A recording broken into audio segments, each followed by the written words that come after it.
기독교 우리 종말론을 살펴보면서 제6장 마지막 장에 들어가서 죽은 자의 부활에 대해서 우리가 살펴봅니다. 제1절 부활에 대한 증거로서 신약의 증명은 선한 일을 행하는 자는 생명의 부활로 악한 일을 행한 자는 심판의 부활로 나오리라. 나는 부활이요 생명이니 하시면서 자신께서 부활의 원천이심을 친히 말씀하셨다. 이런 말씀을 신약에서 예수님이 하신 말씀을 봐서 부활이라는 것은 분명히 있다 하는 말을 증거해 주고 있습니다. 자, 하나님의 구속 목표는 육체적 몸의 부활이며 또 구속받은 하나님의 백성들이 이러한 영화로운 육체를 갖고서 하나님을 섬기며 그와 함께 영원히 살 수 있는 새 땅의 창조이다. 자, 이 부활이라는 것은 그냥 썩을 몸이 아니라 썩지 아니할 신령한 몸, 시간과 공간과 형상의 지배를 받지 않는 영원한 몸이다. 그래서 영생과를 먹고 영원히 사는 그런 정말 영생인이 되어지는 그것이 바로 부활이다 하는 것을 말해줍니다.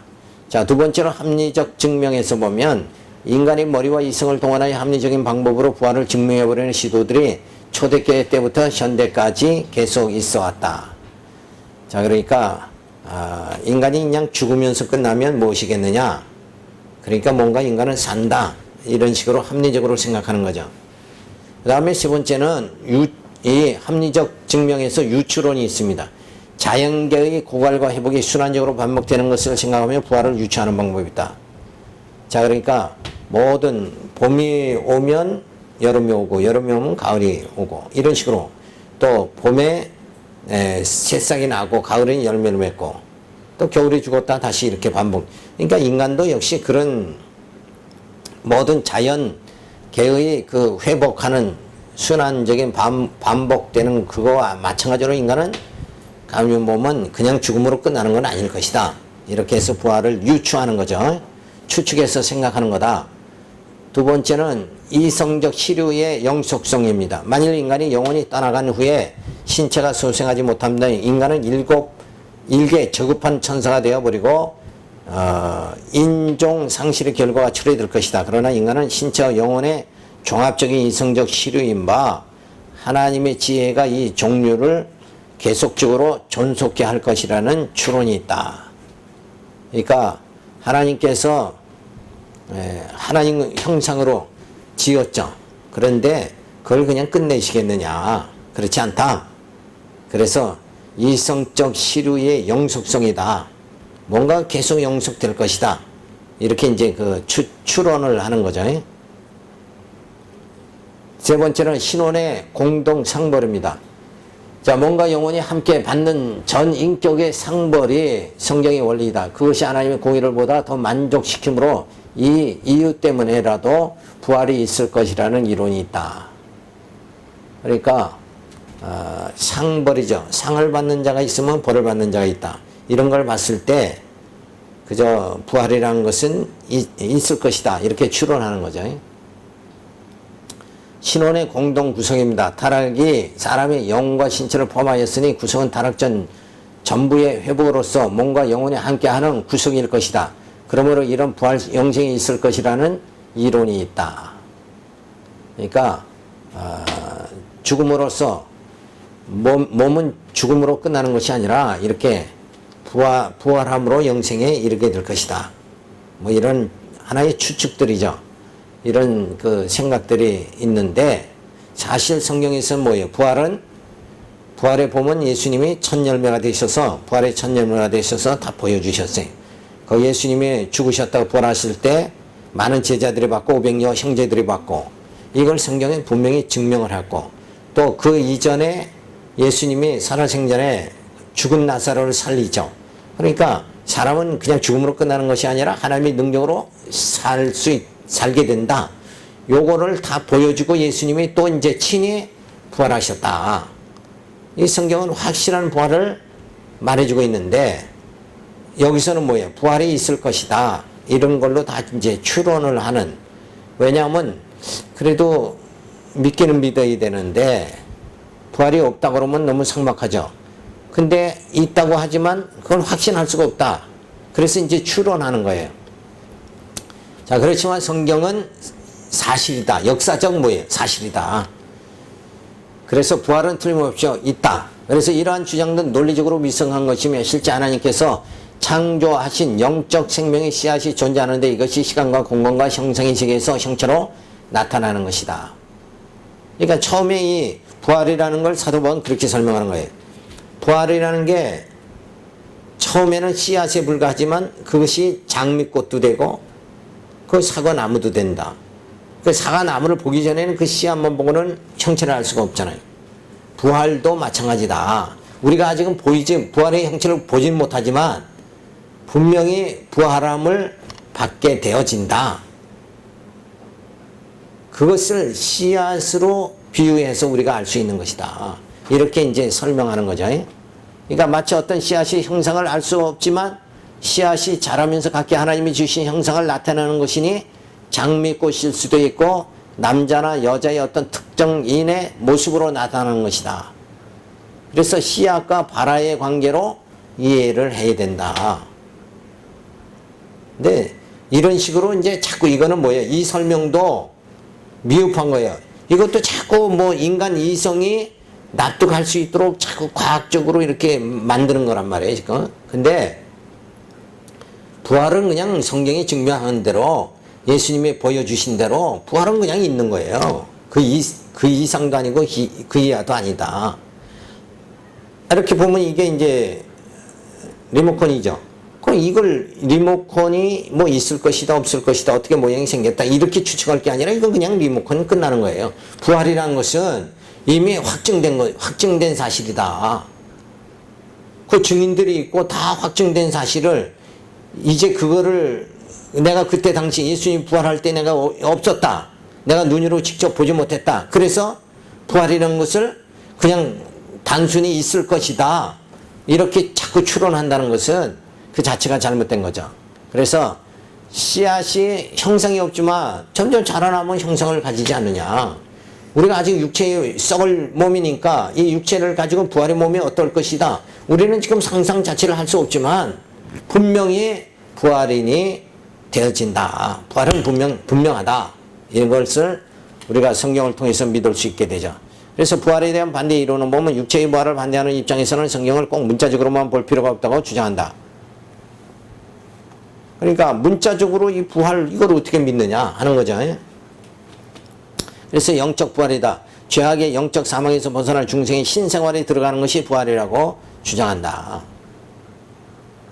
그리고 과학적인 반대는 뭐예요? 사체들의 조각들로 분산할 원소와 핥터인데 후일에 동일인이 시체로 재결합하는 것이 불가능할 것이라고 주장한다.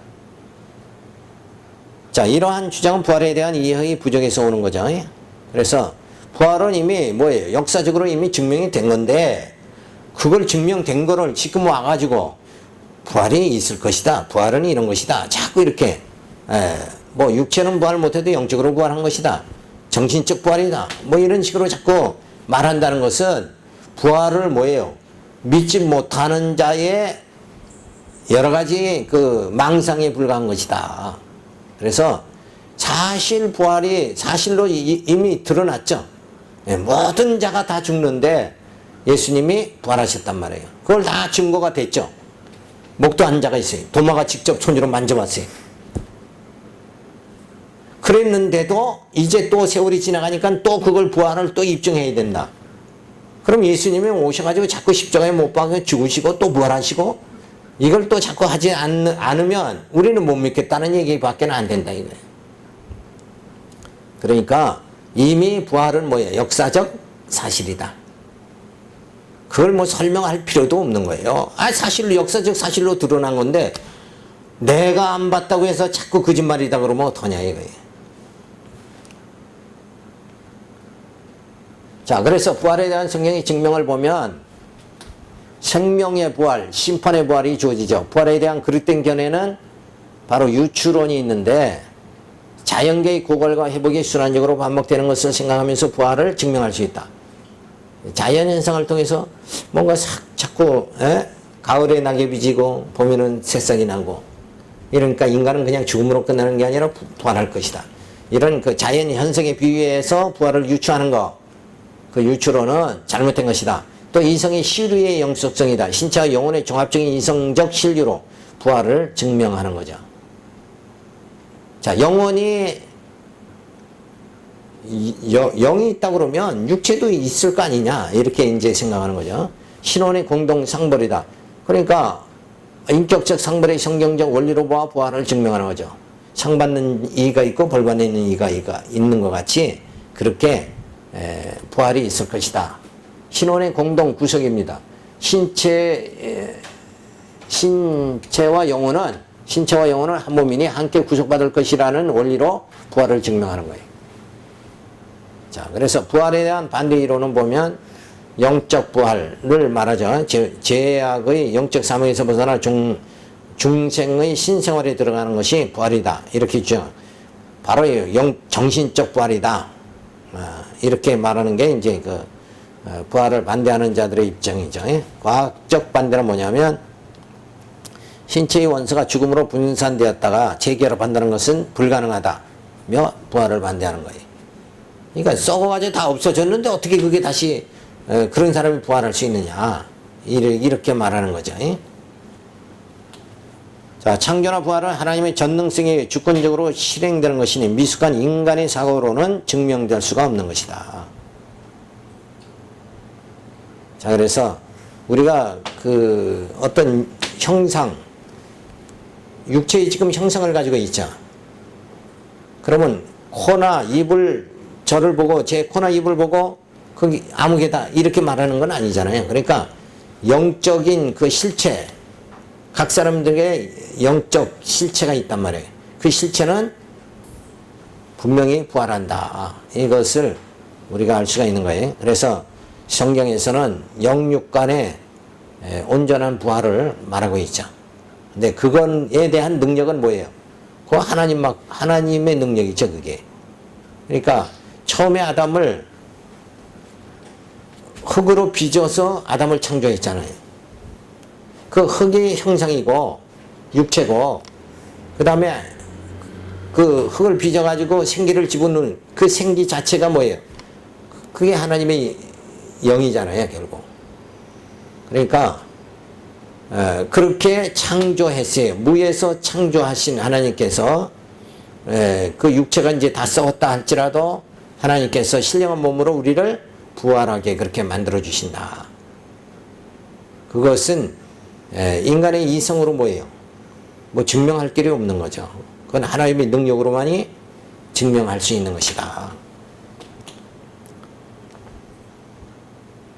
자, 제2절 부활의 성질을 보면 신체적 부활이다. 성경이 신체적 부활을 명백히 가르친다. 주의 죽은 자들은 살아나고 우리의 시체들은 일어나리라. 그러나 부활체는 현재의 썩어질 몸이 아니라 썩지 아니할 신령한 몸이다. 영적 세계인 시하늘과 새 땅에서 살기에 적합한 신령한 몸이라는 것이다. 처음 아담은 흙으로 빚어가지고 생기를 놓서 지었잖아요. 근데 그 흙이라는 것이 결국 죄로 인해서 없어지는, 썩어지는 그런 상태가 됐지만 이제 부활의 신령한 몸이 되면 그 형상 자체가 없어지지 않는다. 이렇게 봐야 되는 거죠. 부활체의 성질은 뭐냐면 부활인에게는 혼인생활이 없다. 부활체는 현재 육체에 주어졌던 모든 제한들에 상관이 없게 된다. 이는 시간과 공간과 형상의 세계에서 살지 않고 영원한 세계에서 살 수 있는 신령체가 되어진다. 부활체는 썩지 않고 죽지 않을 것이다. 모든 고통이 사라지게 된다. 악인의 부활은 하나님의 주권적 공의의 사역이다. 그래서 썩지 않는다. 부활체의 몸은 썩지 않는다. 그런 성질을 가지고 있다. 부활의 시기는 어떤가? 역사적 천년 기전 재림론에서는 대환란 끝에 성도들의 생명의 부활로 천년왕국 직후에는 악인과 의인 모두의 부활 후에 심판이 있다. 세대주의적 천년 기전 재림론에서는 대환란과 시초에 성도들이 부활하고 대환란 끝에 순교자들이 부활하고 천년기 끝에 악인과 의인 전체 부활이 주어진 후에 심판이 시행된다 하는 것을 이제 전철연설과 세대주의 전철연설 이 두 가지로 여기서 이제 우리가 살펴볼 수가 있어요.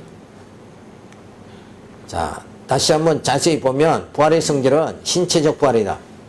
썩어질 몸이 아니라 썩지 아니할 몸으로 살아나게 된다. 자, 부활체의 성질은 뭔가? 식용형을 초월한 몸이기에 고통도 죽음도 상관이 없는 몸이다. 부활의 시기에 대해서는 역사적 전철연설에서는 대환란이 주어지고 예수님이 재림하실 때 첫째 부활 성도 휴거가 주어지고 천년왕국이 주어져서 그동안의 이스라엘이 대거 회심하게 되고 최후 심판이 주어지고 이때 둘째 부활과 전체 부활이 주어진다. 여기서 이제 전체 부활이라는 게 뭐냐면 신자와 불신자 모두가 부활한다, 그런 의미를 말하는 거예요. 자, 첫째 부활은 뭐예요? 예수님 재림하실 때 순교자들이 부활한다, 이렇게 보통들 생각을 하고, 둘째 부활은 성도들이 부활하고, 전체 부활은 결국 이제 불신자까지 다 부활한다, 이렇게 보는 거예요. 그 다음에 곡과 마곡과의 전쟁에서 사탄을 유황 못에 던져지게 되죠. 그 다음에 새하늘과 새 땅이 내려온다. 이렇게 해서 하나님 나라가 시작이 되어지는 거예요.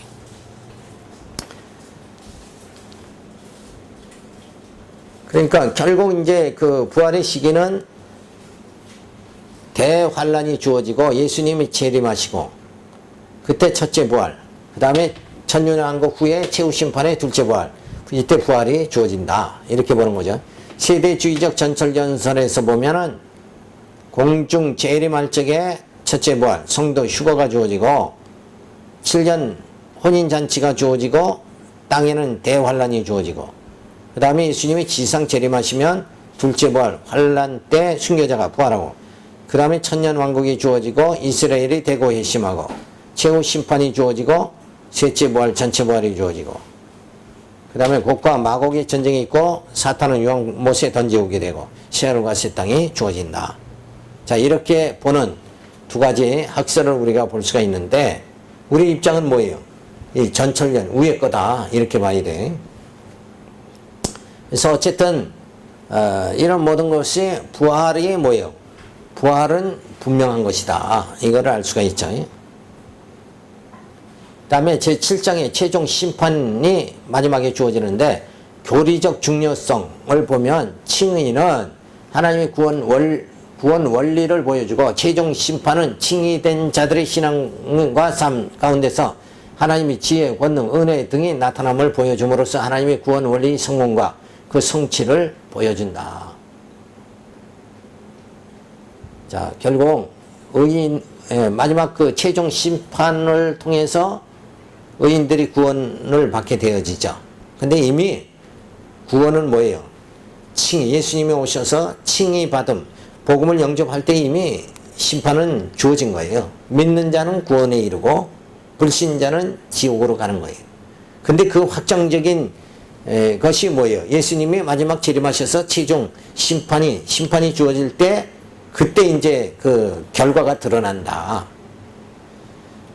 자, 그러나 최종 심판에 하나님의 은혜의 동력에 의존하여 성도들이 행한 선행도 심사를 받게 된다.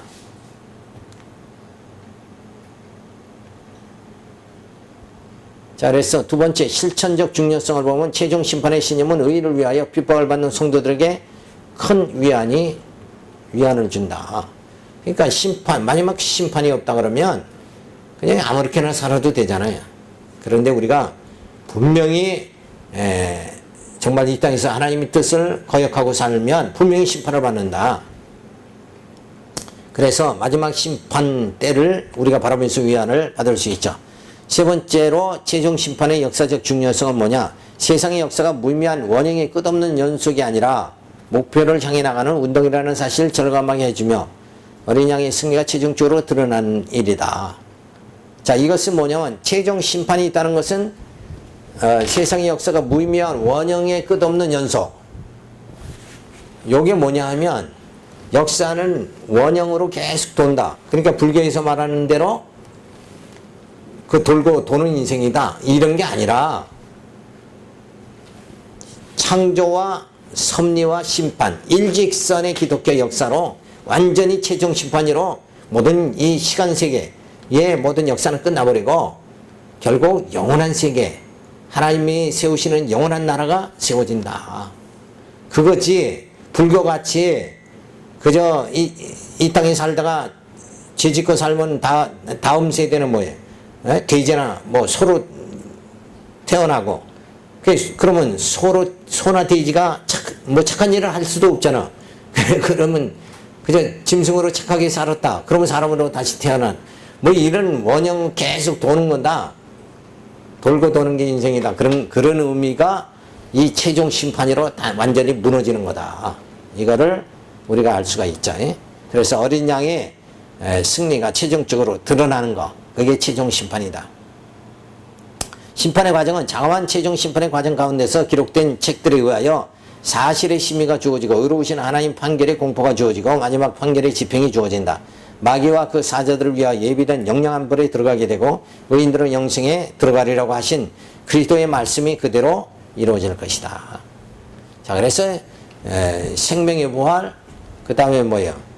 멸망의 부활로 다, 그리고 이제 마지막 대심판으로 모든 것이 이제 끝이 난다.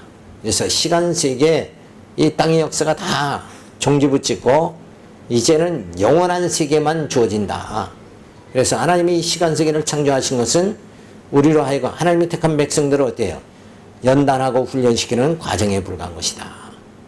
그래서 진짜 우리가 그저 이 육체의 장막에 거하지만 이제는 부활의 몸, 신령한 몸, 영원한 장막에 거하는 자가 다 되어져야 된다. 그것이 바로 뭐예요? 하나님의 구원의 계획이다, 섭리다. 이런 걸 우리가 살펴볼 수가 있어요. 자, 그래서 최후 심판이 주어지면 교리적 중요성은 칭의는 하나님의 구원 원리를 보여주고 최종 심판은 하나님의 지혜, 권능을 보여준다. 실천적 중요성은 최종 심판은 의를 위하여 핍박을 받는 성도들에게 큰 위안을 준다. 마지막 심판이 없다면, 우리는 진짜 부활이 없다면 이렇게 예수 믿고 고난받고 이렇게 하는 것이 다 헛수고가 되지 않느냐. 근데 심판이 있잖아요. 그러니까 우리 수고는 헛수고가 아니다. 그날에 주를 위해 주의 선한 일을 한 자와 자기를 위해서 악한 일을 한 자의, 자기를 위해서 산 자의 모든 것이 다 끝이 나버리고 만다. 그래서 이 심판은 우리의 모든 생활을 가다듬게 그렇게 만들어준다. 자, 무방비 상태로 아무렇게나 사는 그게 아니죠. 마지막 심판이 있으니까. 이 땅에서도 뭐예요? 죄를 지면 경찰이 잡아가가지고 재판정에서 재판을 받잖아요. 그러니까 그런 모든 현실의 모든 그것이 이제 마지막으로 이건 그림자고 마지막에 예수님께서 모든 걸 다 영원한 재판장으로 다 심판해 버린다. 그날에 주님 앞에 흠과 티가 없이 설 수 있도록 우리는 뭐예요? 자기 마음을 단장하는 자가 돼야 된다. 다음에 역사적 중요성은 뭔가? 기독교의 역사는 직선적 역사라는 것이 최종 심판으로 확정된다. 이게 중요한 거죠. 세상 사람들은 그냥 뭐 이렇게 살다 마는 거다 이렇게 하지만 우리는 반드시 심판이 있다. 반드시 부활이 있다. 그리고 시간 세계는 전부 이 땅의 역사는 모두 끝나고 영원한 하나님 나라가 주어진다. 그러니까 그 소망이죠. 그 하늘의 소망, 그 소망 때문에 오늘의 모든 고통을 뭐예요? 다 이겨나갈 수가 있다. 근데 그날이 분명히 온다는 거죠. 그 소망이 있어야 됩니다. 심판의 과정은 최종 심판은 기록된 책에 의해 심의되고 판결의 공포가 주어져 집행이 되어 의인은 영생에 악인은 영멸에 처진다. 자, 그러니까 결국 최후 심판이라는 거 이게 교회 신앙생활하면서 아직도 믿어지지 않으니까 예배 참석을 소홀히 하는 거예요. 진짜 부활이 있고 진짜 최후 심판이 있다 그러면 이렇게 허튼 생활 안 한다 이거예요. 그죠? 이래도 좋고 저래도 좋고 나 일이 있으면 그냥 저거고 세상 일이 우선이고 주의 일은 나중이고 이렇게는 될 수가 없어요. 부활이 진짜 부활과 최후 심판이 분명히 주어진다 그러면 우리가 어떻게 생활하냐 이게. 세상에 가장 귀한 일이 뭐냐? 가장 중요한 일이 뭐냐? 예수 믿는 일이 가장 중요한 거 아니냐 이거예요. 근데 그걸 떠나서 다른 걸 더 중요히 여긴다. 그것은 이런 심판이라는 것을 의식을 아직 덜 가졌기 때문에 그렇다. 진짜 심판이 주님이 재림하신다. 그러면 어때요? 몸가짐을 가다듬을 수 있게 되는 거죠. 따라서 이방 종교에서는 역사는 순환되는 것이라고 보지만 기독교는 하나님의 창조, 섭리, 심판의 사역으로 알파와 오메가의 역사인 것이다. 시작과 끝이 분명히 있다. 창조, 기독교의 역사는 뭐예요? 창조, 섭리, 심판. 이 역사다. 이 일직선, 직선 역사다. 그러니까 대충 사는 것도 아니고 아무렇게나 살아도 안 되는 것이고 진짜 하나님의 자녀로서 빛 가운데 거하며 그렇게 살아야 된다. 그래서 진리 안에서 기뻐하는 생활, 진리를 사모하는 생활, 그리고 우리가 신의 성품에 이르는 생활, 하나님의 형상을 닮아가는 생활. 성경은 사도 바울은 그걸 엄청 성경에서 가르쳐주고 있는데 요즘 성도들의 관심은 하나님의 형상이 이루어나가는 거, 이건 전혀 대화도 안 되고 들어보지도 못하고 신의 성품이 이르러야 된다. 성경이 분명히 있는데도 불구하고 그걸 쫓는 게 아니라 어떻게 보면 많이 응답받고 어떻게 보면 많이 축복받고 이 생각만 하고 땅에 것만 가득 채워질 것만 생각하고 오래도록 뭐예요? 장수할 거 생각하고 하나님 99세까지 살게 해주십시오. 이렇게 한다는 것이 그게 어리석은 거다 이거예요. 그래서 우리가 이 최종 심판이 있다. 최후 심판이 있다. 그러면 뭐래요? 나이가 되면 자기 준비를 해야지. 자기 돌아보고 자기 준비하고. 제 8장의 최후 상태에서 보면 악인의 최후 상태는 어떤가? 악인의 처소는, 악인이 고통받는 처소는 지옥이다. 성경은 이 영원한 고통의 처소를 게헨나라고 칭한다. 그걸 지옥이라는 말이죠. 음부는 죽음의 상태를 말해주는 것이다. 사망과 음부도 불못에 던지우니 이것은 둘째 사망 곧 불못이라고 할 때 음부를 꼭 지옥이라고 해석해서 지옥과 불못이 다르다고 볼 것이 아니라 사망과 죽음의 상태가 최종적으로 불못에 던져짐으로써 모든 악이 근절되는 것으로 보아야 한다. 따라서 중간기 처소가 있다고 어리석은 주장을 하지 말아야 된다. 그러니까 최후 심판으로 인해서 악인은 지옥으로, 의인은 하나님 나라 천국으로 가게 된다.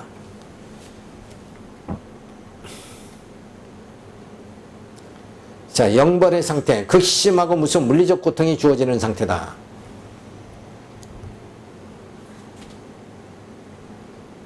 형벌의 기간은 형벌은 영원히 주어지는 것이다.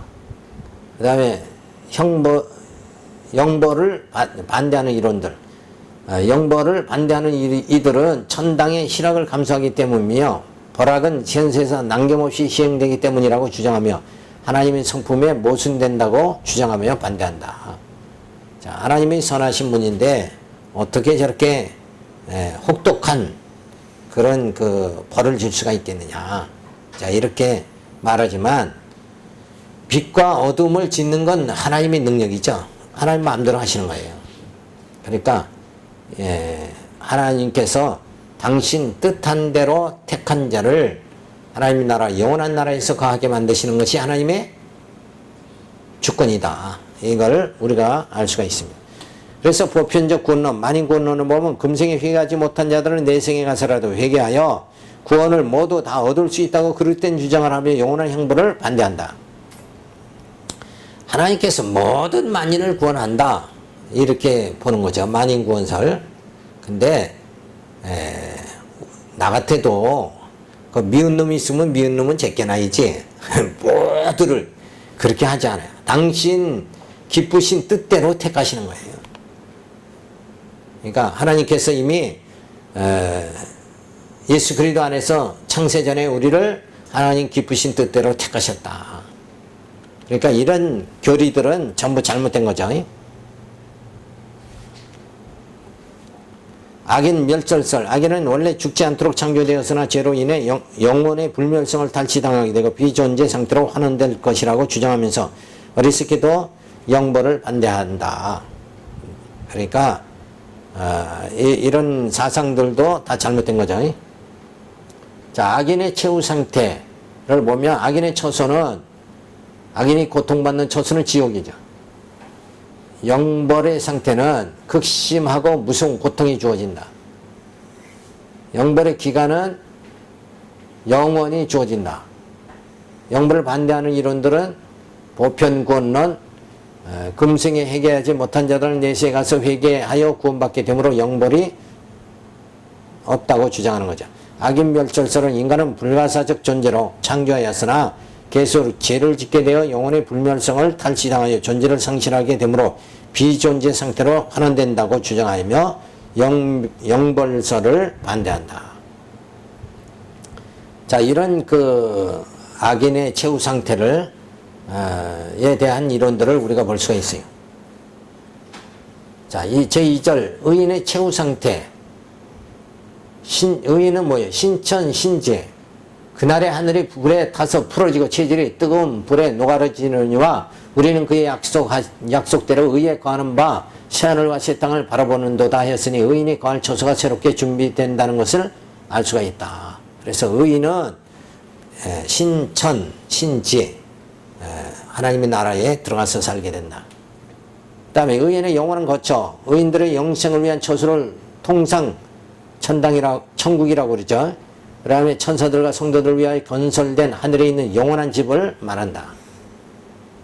새 예루살렘, 하늘에서 내려오는 새 예루살렘의 생명수 강이 흐르고 강 좌우에는 생명나무가 있어 12가지 실과들을 맺히되 달마다 그 실과를 맺힐 것이며 그 성은 해나 달의 비침이 쓸데없으니 이는 하나님의 영광이 비치고 어린 양이 그 등이 되심이라고 하였으니 새 예루살렘은 새 땅에 세워질 것임을 말해주고 있다.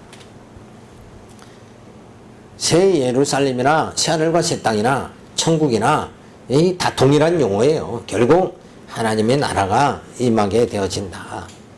그 다음에 의인의 영생은 어떤 것인가? 무궁한 삶이요 완성적 삶이고 거룩하고 의로운 삶이요 하나님과 그리스도를 모시는 영적 교제의 평화로운 삶이다. 당연한 말씀이죠. 의인의 삶은 우리가 이러한 삶이 주어지니까 이렇게 예수 믿으며 여러 가지로 불리한 생활을 하지만 그래도 이러한 그 진리, 궁극적인 이 소망이 우리로 하여금 오늘 이렇게 신앙으로 생활할 수 있도록 하는 힘이, 원동력이 되어지는 겁니다. 천국의 신앙에 대한 반대 이론들을 보면 천문학상의 반대 이론은 예수님이 수직으로 승천하셨다고 하는 것은 물리화학적으로 불가능하다며 반대한다. 그러나 육신의 몸이 아니라 예수님은 부활의 신령한 몸이기에 가능한 것이다. 그러니까 성경에서 이렇게 승천하시는 모습, 이게 직선으로 올라가잖아요. 그러니까 어떻게 그렇게 과학적으로는 그게 입증할 수 없다. 당연한 거죠. 과학적으로 입증할 수가 없는 거죠. 근데 하나님의 능력으로 되어지는 것이다. 의인의 최후 상태입니다. 그래서 의인의 처소는 하늘의 영원한 집에 거하며 천국 생활이 주어진다. 영생의 기간은 무궁한 삶이 주어지며 그리스도를 모시는 영원한 삶이다. 신천 신지는 그날의 하늘이 불에 타서 풀어지고 체질이 뜨거운 불에 녹아지려니와 우리는 그의 약속한 의에 거하는 바 새하늘과 새 땅을 바라보는도다 라고 하여 의인에 거하는 처소가 천국으로 준비되는 거죠. 신천 신지가 주어진다. 그러니까 이 하나님이 지은 창세기에서 하나님이 짓죠.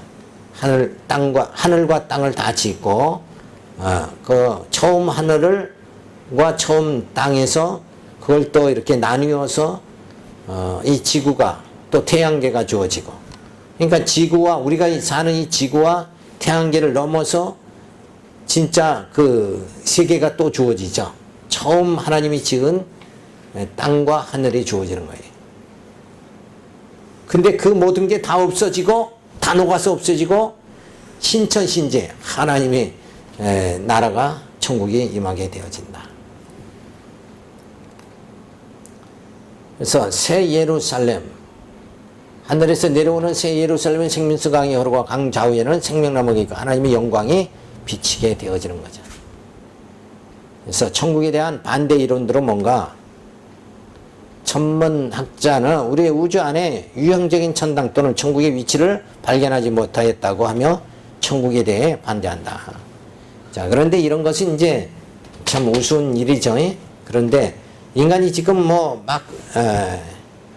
지금 우주 그걸 타고 이렇게 가도 하나님께서 처음 지은 하늘과 처음 땅을 가보지를 못해요.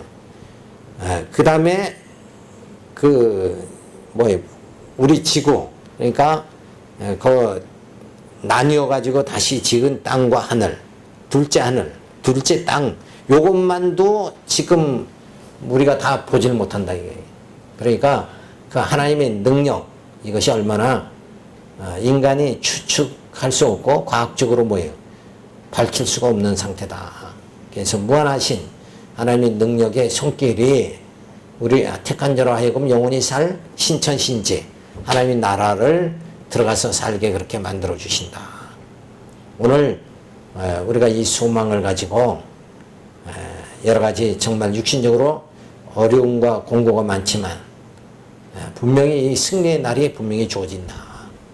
이 소망이 없다 그러면 이 영생의 소망이 없어요. 신천신제 새하늘과 새 땅. 또 오늘 신천신지 그러니까 누구예요? 그 이단. 그래서 그러니까 그 사람들은 오히려 우리 지금 개신교보다도 이 신천신지를 더 사모하는 자들의 가만히 보면. 근데 그게 자기들이 자기들이 만든 신천신지니까 문제지만 성경에서 말하는 하나님의 나라 신천신지 그 땅을 우리가 사모하면서 살아가는 그렇다 그러면 얼마나 참 아름다운 일이에요. 그러니까 어떻게 보면 이단이 한 발 더 앞서 가는 거예요. 근데 우리는 뒤져간단 말이에요. 그죠? 모든 게 이단이. 그런데 그들이 진짜 바른 성경에서 앞서가는 게 아니라 잘못돼서 앞서가는 거니까. 꼭 사기꾼들이 그렇죠. 사기꾼들이 꼭 그 술수가 비상하지만 한 발 앞서요. 보통 사람보다 앞서니까 사람을 속이는 거지. 근데 그게 거짓이라는 거잖아요. 이만희가 말하는 신천신지는 아주 거짓된 거란 말이에요. 근데 사실을 보면 우리가 요한계시록에 보면 신천신지 하나님의 하늘과 새 땅 이거 우리가 모두 우리 신약 성도들이 사모하고 흠모해야 될 그날 하나님의 나라잖아요. 근데 우리보다도 저들이 앞장서서 지금 가짜 신천신지를 만들어 가지고 앞장서고 있다.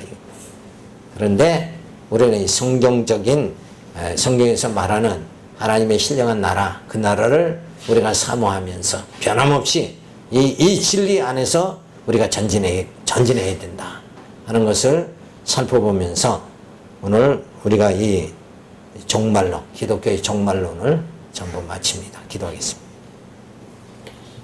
할렐루야 감사를 드립니다. 주 안에서 늘 저희들의 모든 생활이 이제 창조하시고 섭리하시고 심판하신